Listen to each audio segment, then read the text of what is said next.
Good morning, everybody. Sorry for the delay. Had a little group meeting from Dalton this morning right after Ways and Means I had to say hello to. So real quick, if Mr. Tran, Representative Tran, do you mind saying a prayer? What number? Number 9. There's no number on my mic. Here you go. Okay. Heavenly Father, thank you for gathering us here today. May you lead us with wisdom, courage, and boldness, and continue to bless everyone in this room and throughout the halls of this great chamber. Thank you. Amen. Thank you so much. And we have a visitor today real quick that wants to introduce herself. I'm going to let her get that out of the way so she doesn't feel like she's stuck listening to us fight over things this morning. I think it's one. Check. Hey, can y'all hear me? Yep. Hey, I just wanted to come over and introduce myself. Some of you may recognize me, but I am Gracie Beasley. I'm the new Senior Manager of Government Affairs and Policy with the Department of Economic Development. I used to work with a contract firm, so this is my 5th session around here. And so, yeah, I just want to say hey. And if y'all have any questions for the department, if y'all want any data from your communities or anything like that on business recruitment or trade or arts grants specifically, please do not hesitate to reach out. And I want to say thank you to Chairman Carpenter for being on our Arts Council, being supportive of the arts. But yeah, so anything y'all want to know, I'm here. And also, I gave my information to the committee admin, so if y'all need my information, either catch me, I'm here every day, or connect with her. But thank y'all. Thank you so much for being here. I know you got a meeting today at 2. I'll do the best I can to get there, but appreciate what you guys do. We will circle back here in a couple of weeks after crossover and do a kind of informational session on the industry, the concerns, what can we do as a body to continue to make sure that film and music, et cetera, is thriving in the state. So we are not ignoring those things that are going on. We will have those conversations as we move forward. So thank you for what you do. All right, at that point, let's call up. Let's see, what was it Vice Chairman now? Is that what we call you now? Vice Chairman Hong on House Bill 566. This is a measure that we did discuss last year. It's drawn some serious conversation, so we look forward to it. Thank you. Thank you, Chairman. Where do I sit? Wherever you want. A vice chair sits wherever she wants to. And, may I have Ryan Hudson come up as well? If he'll put a hat on, the glare off the fluorescent lights is blinding sometimes. Too soon. Too early in the morning to be ready. If he'd have brought everybody a coffee, then maybe we could have had I guess that'd be buying votes, so don't bring us a coffee. No, that's... Oh, yeah, we don't even have walk-up. She came up last year to walk-up music. I believe it was Metallica. Yeah, there we go. So let me see if I can find your microphone. Bear with me just a second. See that? Yes. All right, thank you very much. All right. The floor is yours. Thank you, Chairman and members of the committee. I present HB 566. There is a sub in your folder. It's LC 640068S. We got 5901-12-6S. 0126S. So I can just kind of go over the intent of the bill. Well, there's been some conversations overnight at the last minute about new versions and making sure people are getting comfortable with the new versions. So let's just go over let's talk about where we're at. Let's talk about where we're going. Let's allow people that aren't for it talk about it, people that are for it to talk about it, and then if we have to regroup with the new version and vote it out, we can, or not vote it out. But sure, I definitely want to go over this legislation. And that is correct. And we will be amending to add some lines and provisions, and so even the sub that I have, some of the lines don't match, so we're still working on this bill, but I wanted to present it to the committee. The committee heard this last year, so essentially what this bill does is to protect the voice and visual likeness of all individuals from unauthorized computer-generated recreations from generative AI and other technologies. As we all know, as AI technologies are having breakthroughs, we must establish a clear right to control digital replicas of one's own voice and image. So this bill will prevent AI creating a fake version of you by using your voice or your likeness without your permission in the media field. So last year, I had an example of the song Heart on My Sleeve, which was created with AI-generated replicas of the voices of pop stars Drake and The Weeknd. And as soon as it got on the music platforms, it accumulated hundreds and thousands of listeners, and I think it ended up being like the #1 song that week. And as soon as it was identified as fake, it was removed from the platforms. This bill will ensure that any type of replicas will be removed, and if any platforms decide not to remove it, then there will be repercussions and penalties. So the bill will identify and have definitions of digital fingerprint, digital replica, online service. And so the first part of the bill will go through the definitions. The second part will go through liability, what would be considered what type of activities will be considered as holding somebody liable. So without consent, there's actual knowledge that we've included. What changed from the last year's bill to this bill is that we are including a safe harbor provision, so making sure that we outline what would not be liable. So if there is a good faith to remove as soon as there is notice and as soon as practicable. And so we're including a safe harbor provision in the new bill as well. And then there's a notification process. There's a registration process. And then the remainder of the bill will go through the damages and money damages. So it is a long bill. It is a complicated bill. There are a lot of parties, and want to thank the parties that have been involved in this conversation. And there is a federal bill, and so last year's bill we're trying to get it and model our state bill to the federal bill. So last year's bill was modeled after the last year's federal bill, and there have been changes since, and so therefore that's why we're trying to make the changes to this bill to model after the current federal bill as well. And if I may, Brian Hudson can talk a little bit about what's going on the federal level that we're trying to also establish here in the state.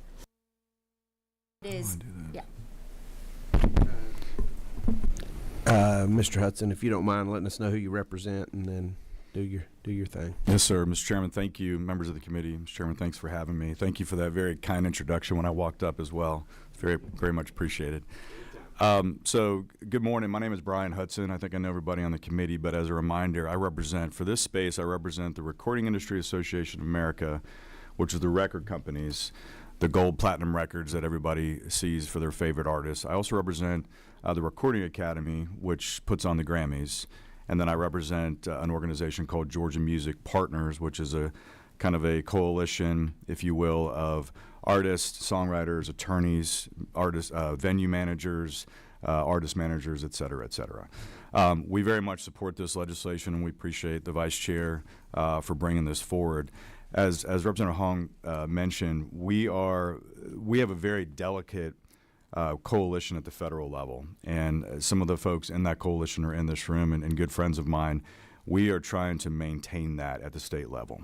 And so you asked the question, why are we working? I'm sorry, I'm trying to get everybody with this angle.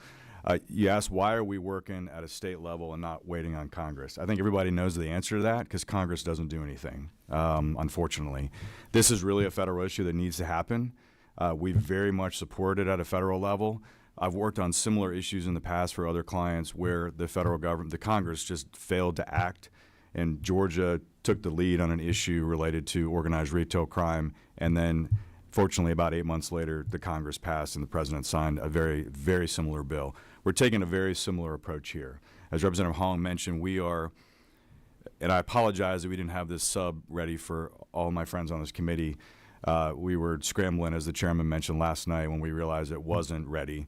And I say it's not ready because, again, as I mentioned, we have a delicate coalition that we want to make sure that my clients support at the federal level. We want to make sure it's exactly the same at the state level.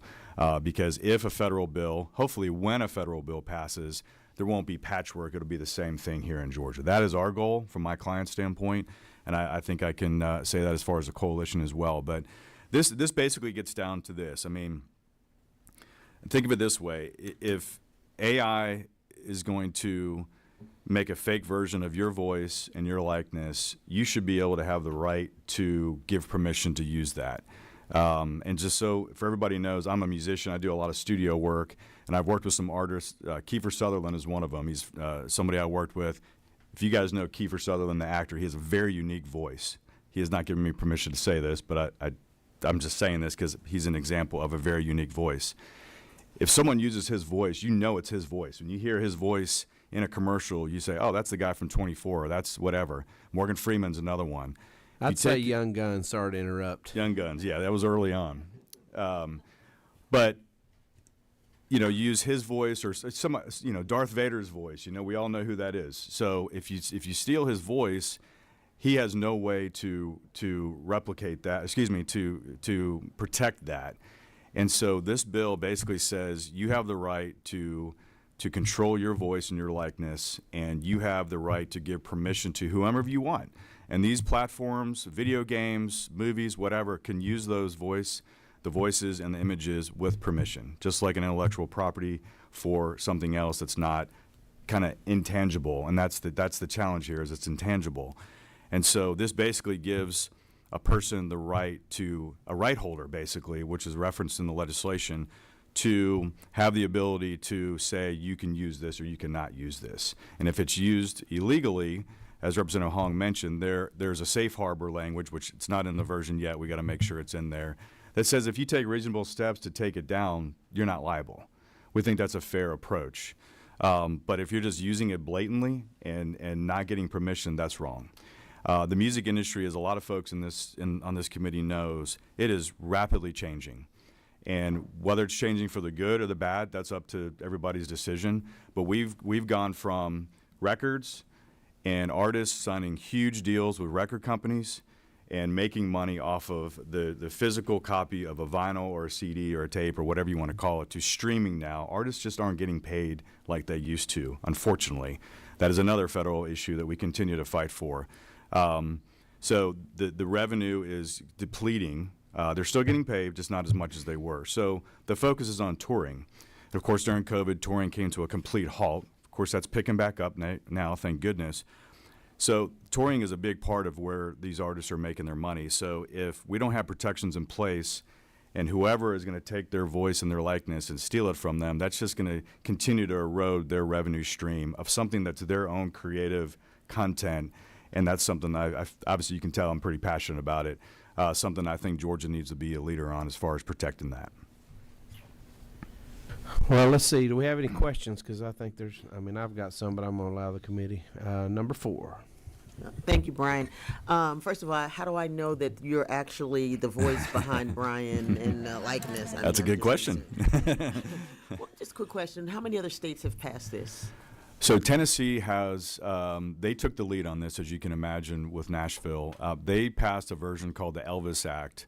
That is not this bill. Theirs went a little bit further than I think some of our coalition at the federal level would have preferred. But what that did is it started the conversation at a national level, frankly. And so I say we as my clients, have taken the Elvis Act in Nashville, or Tennessee, excuse me, and taken it to the federal level and really worked closely with a lot of different coalition members, from tech companies to other creators to unions, et cetera. It's kind of a whole conglomeration of coalitions. But Tennessee is the first one that's passed it, and I think this bill has been introduced in a number of other states, but Tennessee is the one that's passed it so far. But a different version. This one we think is a lot more it's got a much larger coalition than the Elvis Act. Thank you, Mr. Chair. Thank you for the question. Number 3.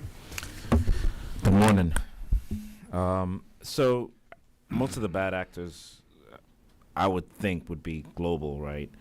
So how would this be enforced globally in terms of if the bad actor is overseas or? So obviously this is going to be state law, and so anything that is that the act is happening in the state would be the only thing that this would be applicable to.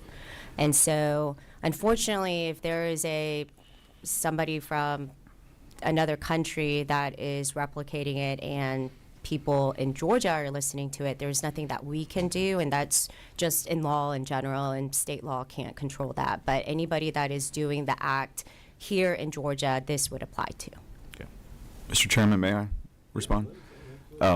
I think you can also look at IP addresses and things like that as far as if someone is initiating posting a digital replica fake, you could tie it back to that person in Georgia, but that's just an example. Yeah. Good question. Thank you. Number 9. Thank you, Mr. Chairman. So I started working in the industry in 2013, 2014, and on some of the bigger productions, they scanned my face, every inch of me. And working on other productions up to recently, that continued to happen, but now they're no longer needing to do a scan for every production. And one of the things that many folks are concerned about is something like trailers, where instead of calling us back in as performers to redo a scene meant for a trailer, which can be very costly, AI can redo that scene. With more recent contracts, there's protections there. But for those who have been in the industry a lot longer, those contracts may not have those protections. So I'm wondering if this has any retroactive protections to digital images that are already in existence that can be faked. So when this will be enacted would be when it's passed, and anything that is any contracts or any consent would be from the date of the passing of this bill. Anything that you had indicated, I would assume that you had given permission at the time and said that you can continue to use my likeness for any type of trailers, etc. I think, and that you bring up a good point. However, I think if you don't have the consent of that person going forward, then they cannot use it. So legally thinking, I would assume that anybody that is still using after this is enforced and enacted, then they would have to come back to you and say, may we use your likeness going forward for this or for that, or enter into a contract where they can get consent from you. Thank you. Also, number 2. This is good stuff here. Thank you. Thanks for working on this. Just so we're regulating the online services. Is that who we're regulating? Like line 224 says that the claimed violations would go to those online services. So it's not to the actual individual that recreates the item, right? So user XYZ recreates this sound that was Drake. X gets the violation, not user XYZ. Is that how we're doing it? So on the version that you will get, we actually expanded the definition of online services as well. And I apologize, I'm not sure if your version has it, but there is a definition of individual as well in there. And if you can give me a minute here. Yeah. So if you look at, and I don't, here, I'll go ahead and if you look at 10975, which is page may not exist in your page is 956. So we also included, when it comes to the liability section, we had stated any individual or entity that engages in this. So it's not just online services, it's also individuals that could be liable. Okay, so just following up. So if so, user XYZ gets a, the platform has to choose how they do this. Right now, a platform has a place where I could report user XYZ as spam for this post, but walk me through how this looks. User XYZ receives possibly a message from the platform saying, we've got a report on this. The platform can actually take it down, but the user could also take it down. And so say the user takes it down or say the platform takes it down, where does this go legally in the process? Thank you. Thank you. If they take it down, then there is no liability. If there was good faith as after some type of notice, then whether it be the online service that has to take it down or an individual that has to take it down, then there won't be any liability. If you suspect that there is some type of faked act that you report and the online services does not take it down, then you can go ahead and file a claim with the registered agent of the Secretary of State and start a civil action. I just got nervous when you said civil action.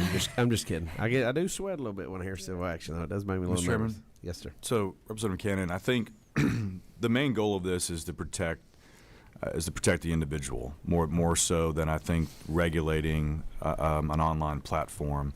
But the goal of this is for public, because if it's a private, and I had this conversation yesterday with one of these clients working on this bill, the focus of this is the public display of these digital replicas. And so, of course, now we know that AI is becoming more and more prevalent as it relates to music creation. This shouldn't address that as long as it's an original creation. But if they use somebody's voice as far as their song and then publish it or put it on Spotify, kind of like the fake Drake issue, then that's the challenge. I think we're trying to protect those artists from basically theft, for lack of a better term. Does that answer your question? Okay. Thank you. Do we think that it was Kendrick Lamar that posted the Drake song, or do we know? Thanks so much. I'm going to allow some folks. I don't have a sign-up sheet, but if you're here to discuss the legislation on the other side of it or to support it, first come, first serve. Thanks, Mr. Chairman. Yes, sir. Yep. Anyone? Anybody? Speak now or forever hold your peace. All right. Well, then it sounds like that the minds are coming together on this issue. Obviously, it's important not to stifle innovation. It's also important that people get paid for their brand, if you will. And I think that's the rub I'm at, right, is that we're talking about a brand at this point, and we wouldn't allow people to use Chick-fil-A's brand on their shirt or University of Georgia's on a rug without permission. So it's the same concept. It's just how do we balance it without stifling innovation, and I think you guys are trying to get there. I do think that having the state lead so that the feds will wake up we do that on a lot of issues, unfortunately, myself included. I've been in the middle of some really serious fights that the feds have ignored, and so I appreciate the opportunity that you bring in before us, because I think it's important, and we always want to nurture our creative industry in the state. I think it's been pretty apparent that the state of Georgia values our creative economy. So I look forward to having this conversation. Hopefully we can circle back up sooner than later, after everybody kumbayas, and let's get something that we can get moving on this thing, because AI is moving fast, and we need to make sure we're never going to get ahead of it, but we need to at least make sure we're keeping up with it. And I think right now we're not keeping up with it. So with that, anybody got anything else that's good for the order? Nope. All right. Well, thank you. And sorry it was so early, but it's busy and rooms are tight. So thank you very much. Y'all have a great day. We're adjourned.